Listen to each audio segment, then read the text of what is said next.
ChatGPT vient de sortir une nouvelle fonctionnalité de recherche sur le web et c'est un game changer pour les étudiants.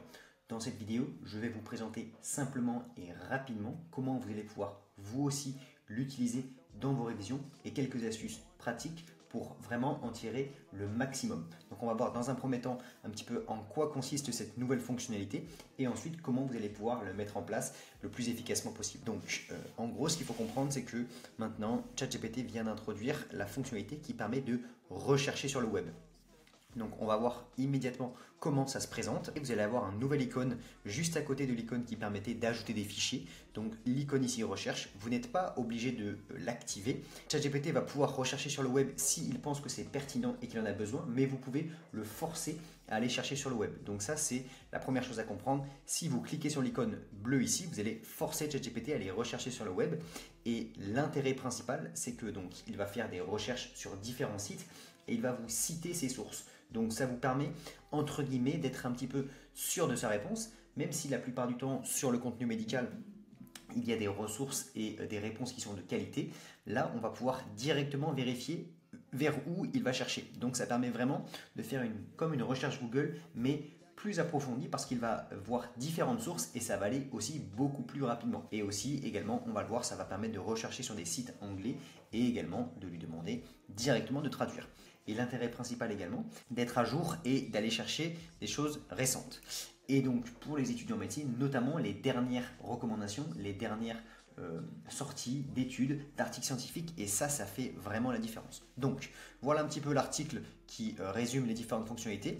Concrètement, on va tout de suite aller sur ChatGPT. Donc ici, je vous ai préparé plusieurs questions pour vous montrer un petit peu le potentiel et pour vous montrer comment vous aussi vous allez pouvoir l'utiliser. Vous êtes ici et donc vous avez votre interface classique pour pouvoir poser des questions ici. Et si vous voulez forcer la recherche sur le web, vous cliquez sur l'icône bleue ici et donc on va lui demander par exemple, vaut mieux lui poser des questions précises, donc les dernières recommandations 2024 sur la sclérose en plaques. Moi personnellement, j'ai entendu qu'il y avait des dernières recommandations qui étaient sorties, donc voilà, quelles sont les dernières recommandations 2024 sur la sclérose en plaques, point d'interrogation.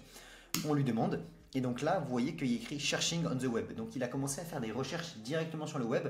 Et ici, sur la droite, vous allez avoir les sources sur lesquelles il s'est basé. Donc vous allez avoir les citations, hop, je me décale. Vous allez avoir les citations, donc ça c'est vraiment les sources qu'il a utilisées. Et ensuite, les web research, ce sont les sites qu'il a, entre guillemets, essayé de consulter. Donc voilà, vous avez deux choses. Vous pouvez bien sûr supprimer, enfin pas supprimer, mais désafficher. Donc si vous cliquez sur source, vous allez soit afficher, soit désafficher entre guillemets les sources qu'il a pu consulter. Et également, donc vous allez avoir la réponse ici de ChatGPT. Et quand vous allez cliquer ici, donc vous allez avoir entre guillemets les références sur lesquelles il s'est inspiré. Et si je clique, ça va m'ouvrir une nouvelle page. Et donc c'est la page qu'il a consultée sur laquelle il a tiré ses connaissances. Juste entre guillemets, il n'a pas surligné exactement le passage qu'il a récupéré, mais ça vous permet d'avoir directement accès au site utilisé. Donc ça c'est hyper intéressant. Donc vous voyez, mise à jour du calendrier vaccinal, vaccination contre la grippe saisonnière, vaccination contre le SARS-CoV-2, etc., etc. Donc ça, ce sont vraiment les choses entre guillemets récentes dans cette pathologie. C'est important quand vous faites des recherches web d'avoir des questions qui sont précises parce que plus vous êtes large, là vous voyez j'ai demandé sur la sclérose en plaques, mais je vais vous le montrer juste après, il y a des recommandations qui sont sorties, mais c'est plus précis que simplement les dernières recommandations sur la sclérose en plaques. Ce sont les recommandations en IRM. Donc on va aller voir ça tout de suite. Donc ici, j'ai fait une recherche où si je désactive ici, ça va aller directement dans sa base de données à lui, mais je vous ai dit que maintenant il a la capacité d'aller chercher sur le web. Donc s'il détermine lui-même que c'est nécessaire d'aller chercher sur le web parce qu'il ne connaît pas les dernières recommandations, il va y aller tout seul. Mais si vous voulez le forcer à l'utiliser, vous cliquez ici, ça va le forcer à aller chercher sur le web et on va lancer. Donc quelles sont les dernières recommandations?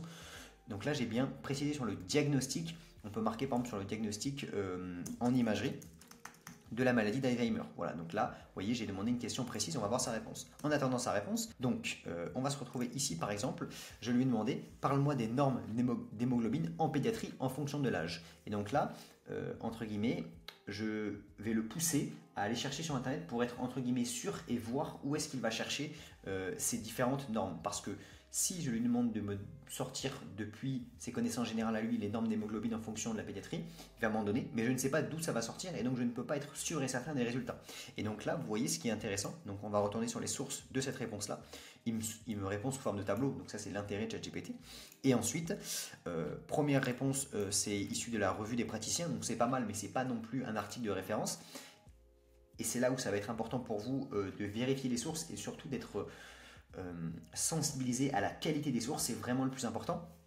Et ensuite, deuxième élément, maintenant il nous a donné une réponse qui est issue directement du collège de pédiatrie. Donc si je clique, on voit que j'arrive directement sur le collège de pédiatrie. Et là, je suis sûr de la réponse. Première chose, très important, vérifier les sources et bien comprendre d'où ça vient. Et là, l'avantage de ChatGPT, c'est qu'il est capable de lire les pages internet, mais également de lire les tableaux, etc. etc. Et donc là, il nous a bien sorti les tableaux qui sont issus du cours. Maintenant, que je sais qu'il a pu chercher sur le collège de pédiatrie, et donc je vois que le site c'est donc Collège national de pédiatrie, et si je regarde le site web, le lien ça s'appelle Pédia Univ, et donc regardez la deuxième réponse que je lui ai demandé. Donc hop, on va fermer ça pour avoir mieux. Tu peux me dire justement selon Pédia Univ, donc là je lui ai bien précisé, spécifié d'aller rechercher sur des sources précises, et donc ça va le pousser. Donc là vous avez vu dans la première question, j'avais la revue du praticien, Pédia Univ, mais aussi plusieurs d'autres choses. Et ensuite, dans la deuxième question, où je lui ai spécifié donc d'aller uniquement sur Pédia Univ, je l'ai mis entre parenthèses Collège des enseignants de pédiatrie, les normes des différentes lignées de NFS en pédiatrie. Et donc là, quand je vais sur source, vous allez voir que c'est Pédia Univ, Pédia Univ, Pédia Univ. Donc c'est directement via le collège de pédiatrie. Donc ça ne va pas marcher sur tous les collèges, entre guillemets, parce que il faut bien sûr qu'il soit disponible gratuitement sur Internet, mais de plus en plus il y en a, et je vous conseille de rechercher, de faire plusieurs questions et de trouver des sources qui sont de qualité et ensuite d'insister sur ces sources-là. Et là maintenant, regardez la deuxième réponse que j'obtiens avec la norme d'hémoglobine directement en fonction de l'âge, donc la moyenne, les limites inférieures, donc ça c'est hyper intéressant. Et si je clique sur la source, donc là il m'a cité, je clique et je tombe directement sur finalement le cours issu du collège. Donc ça c'est parfait en fait pour moi, c'est parfait pour un étudiant qui cherche des réponses qui sont précises et qui sont sûres, c'est excellent. Donc là on va supprimer, hop, et voilà. Ensuite, les réponses pour le volume globulaire moyen, les réponses pour les leucocytes, etc. etc. Donc ça vous permet finalement d'avoir des réponses qui, à mon avis, sont pour un étudiant en médecine. Par exemple, pour étudier la physiopathologie, c'est pas nécessaire d'aller chercher sur Internet parce que lui, il a des connaissances vraiment globales qui sont extrêmement bonnes dans ce domaine-là, surtout avec GPT-4, GPT-4o, de plus en plus. Mais lorsque vous cherchez, entre guillemets, des points précis, des chimiothérapies, si vous voulez connaître vraiment le TNM, donc on va tester justement sur le TNM, sur quelle est vraiment l'antibiothérapie recommandée en première intention. Quand vous cherchez vraiment des données qui sont précises et que vous allez devoir rechercher et être sûr de la réponse, là je peux vraiment vous inviter à utiliser cette fonction search pour avoir de 1 la source et de 2 pour pouvoir aller vérifier et pour être sûr de la réponse. Parce que bien sûr en tant qu'étudiant en médecine, on ne peut pas se permettre d'avoir des réponses qui sont approximatives. Donc ici, regardez, j'ai fait un deuxième test où on se dit, peux-tu me dire les critères diagnostiques de la sclérose en plaques selon le CEN? Donc là, moi je sais que sur Internet, le CEN, donc c'est le collège de neurologie qui est disponible gratuitement sur Internet. Donc vous allez avoir gratuitement, vous allez avoir tout le collège. Et donc je lui dis, peux-tu me dire les critères diagnostiques de la sclérose en plaques selon le CEN? Je l'ai quand même mis entre parenthèses collège de neurologie pour être sûr. Donc là, hop, il va commencer à me donner une réponse. Je vais juste vérifier les sources. Et quand je vérifie les sources, je vois bien que c'est CEN, CEN, CEN, CEN. Donc c'est parfaitement issu du collège et donc je peux être sûr des réponses. Et donc je retourne sur ma réponse et donc il m'explique que le diagnostic de la sclérose en plaques repose sur les critères de dissémination spatiale et temporelle, avec dissémination spatiale, dissémination temporelle, ponction lombaire, etc. Et donc là, voilà, c'est hyper intéressant et hyper important de comprendre ça. Pareil, j'ai refait un test. Peux-tu me détailler les différents antirétroviraux selon le PILI? Donc le PILI, c'est bien le collège d'infectiologie. Clac. Donc là, il va me faire une réponse selon le PILI. Il est bien allé chercher sur Internet. Et ensuite, quand je vais aller dans les sources, donc là, vous voyez, je lui ai demandé d'aller chercher selon le PILI. Sauf que je vois que quand je vais dans les sources, il n'est pas allé sur le collège du PILI parce qu'il est disponible en ligne, mais je vois qu'il n'a pas consulté particulièrement le PILI. Donc attention, je me dis ok, c'est des réponses qui sont plutôt pas mal, mais si je vais sur la page, c'est quoi? Bon, déjà ce qui est bien, vous avez vu, c'est ça que je voulais vous dire, c'est que c'est en anglais, mais si vous lui posez la question en français, lui, il va directement analyser le contenu et vous le traduire en français en temps réel. Donc ça, c'est excellent. Donc là, vous voyez, hop, vous avez donc différents sites. C'est bien, j'ai des très bonnes réponses avec les différents antirétroviraux, des exemples, etc., etc. Très intéressant. Cependant, moi, ce que je veux, c'est vraiment qu'il aille dans le cours directement issu. Donc ce que j'ai fait, c'est que je suis allé voir, j'ai mis par exemple sur Internet VIH Pili. Très bien.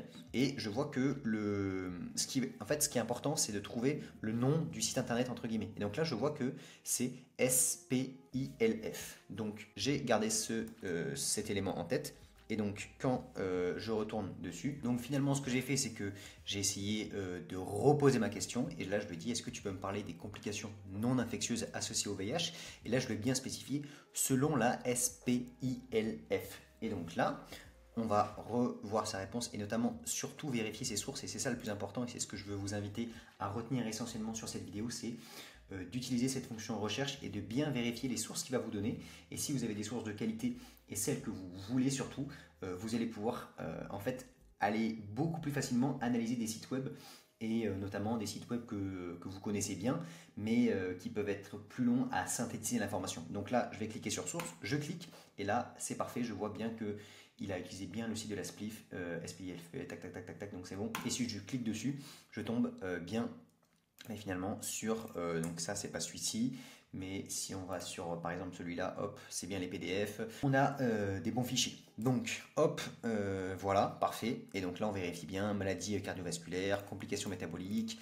Et donc là, vous avez vu que j'ai pas eu directement le cours du PILI sur le VIH, mais là, si j'ai dit, et selon la SPIF, quels sont les cancers classant sida et que je vais dans source, hop, on voit bien que, bon, mais là malheureusement il n'avait pas fait, donc là il faut bien vérifier que c'est issu des bonnes sources. Donc si on va ici, on voit qu'il y avait des bonnes sources et donc il a bien recherché et donc on a eu une bonne synthèse des différentes complications. Donc là, vous voyez, ça nous a permis de faire une recherche qui est précise et sur laquelle on peut vérifier nos sources sur des cas concrets. Un autre cas d'utilisation, quelles sont les dernières publications d'articles scientifiques dans les grands journaux sur tel ou tel thème, et comme ça vous allez pouvoir faire une revue assez systématique des articles scientifiques qui sont arrivés par exemple. Ensuite, j'ai pu demander notamment pour le fonctionnement de séquences en IRM, donc là je lui ai demandé la séquence SWI. C'est pas une séquence qui est particulièrement à connaître pour le DN, mais voilà, en tant que radiologue c'est une bonne séquence, et donc c'était pour avoir un petit peu des explications. Et j'ai notamment fait le test entre la question que je lui pose sans ou avec recherche web. Donc déjà vous voyez que quand j'ai pas fait la recherche web, donc celle-ci il n'y a pas la recherche web, j'ai pas les sources. Après, de manière générale, sur des connaissances comme ça, il est assez bon, hein, il nous explique le fonctionnement, le post-traitement, etc., etc. Mais ici, avec la recherche web, la réponse est peut-être un petit peu plus étayée. Et donc, ça vous permet également, si vous voulez approfondir, aller un petit peu plus loin, j'ai la citation de ce site-là, que je vous ai déjà présenté à Radiopédia. Et donc, je vais pouvoir avoir des exemples, aller vérifier, aller un petit peu plus loin. Petite astuce au passage, si vous avez sur ce site Radiopédia, je referai une vidéo dédiée plus détaillée pour vraiment vous le présenter de manière intégrale, mais vous allez pouvoir faire clic droit et si vous faites traduire en français, vous allez avoir le site qui est en français et donc c'est un petit peu le Wikipédia pour la radiologie, donc c'est hyper intéressant sur lequel vous allez pouvoir avoir les séquences défilées, etc. Voilà, donc ça c'est plutôt bien. Ceci qui est assez intéressant, donc je lui ai demandé dans un premier temps quelles sont les dernières recommandations sur le diagnostic de la sclérose en plaques en IRM. Donc là je sais qu'il y a un article récent qui est sorti qui donnait quelques recommandations. Là, il a fait une recherche web, mais quand, donc là, les dernières recommandations, clac, clac, clac, donc là, il me parle de 2017. Sauf que moi, je sais qu'il y a un article qui est sorti en 2024. Donc, je vais regarder les sources et je vois que 2020, 2023, 2021, 2020, 2020. Donc ça, vous avez vu, ça vous permet également de rapidement d'accéder un petit peu à quelles données il a pu regarder. Maintenant, je lui ai dit que, en anglais, il me semble qu'il existe un article de 2024 qui vient de sortir. Et là, hop, qu'est-ce qui s'est passé ? En octobre 2024, donc effectivement, ça vient de sortir. Si je mets les sources, hop, il est allé chercher dans les derniers articles qui en parlaient. Et donc, il nous fait la synthèse des nouveaux diagnostics en IRM qui ont été présentés pour étayer, pour s'ajouter aux critères de McDonald's de 2017. Et donc, si je surveille ici, principales modifications, donc il me fait la synthèse avec les principales modifications et l'application des nouveaux critères. Donc, ça va vous permettre de vraiment d'aller chercher les dernières recommandations, surtout, dernières recommandations, et également d'aller chercher des réponses qui sont précises dans un cas particulier. Et c'est pour ça que je peux vous encourager à poser des questions qui sont les plus précises possibles. Donc, quelles sont les complications dans telle pathologie, quelle est l'antibiothérapie, quelles sont les contre-indications de telle chimiothérapie, etc., etc. Et donc là, vous allez pouvoir vérifier les sources, aller plus loin si vous le voulez, vous pouvez directement aller plus loin, mais si vous ne voulez pas relire l'article en entier, donc là j'ai l'article qui est là, et vous pouvez aussi copier la page, donc là j'ai copié le lien, et ensuite vous pouvez lui demander, fais-moi la synthèse de cet article, hop, je lui colle le lien, je lui fais, hop, il va chercher the web, donc il va aller directement sur la page web, tac, donc là je vois bien que je vérifie, il est allé sur le site que je lui ai donné, donc ça c'est hyper intéressant. Donc maintenant il a la capacité d'aller sur internet, donc utilisez ça, vous pouvez faire des copiés, vous faites ça, et après je lui ai demandé de faire la synthèse, et donc là, hop, principale modification, et donc ça c'est hyper intéressant. Et donc on peut lui demander, VIH, hop, on va aller dessus, tac, copier l'adresse, et on lui dit, moi là, je lui donne le lien, tac, opportuniste, on va l'écrire un petit peu mieux, et c'est parti. Cherching the web, tac. Ben voilà, c'est parti, on voit qu'il est allé directement sur le site, donc ça c'est pas le bon, est-ce que ça c'est le bon? Voilà, on voit qu'il est allé sur le bon site. Quand on dit scraper, ça veut dire aller vérifier, aller inspecter un site, donc on voit qu'il a inspecté le bon site, donc je vérifie toujours mes sources, c'est hyper important, et ensuite on voit qu'il nous fait une petite synthèse, entre guillemets, de ce tableau que l'on connaît tous pour les étudiants en médecine, les principales infections opportunistes associées au VIH, la pneumocystose, la toxo, la cryptococose, etc. Et donc ça nous permet d'aller quand même beaucoup plus vite pour faire surtout une donnée de synthèse. Après, c'est sûr que pour apprendre de manière précise, se plonger dans un cours, c'est pas ça le plus important, mais ça vous permet d'aller faire une recherche précise et d'aller rapidement chercher l'information.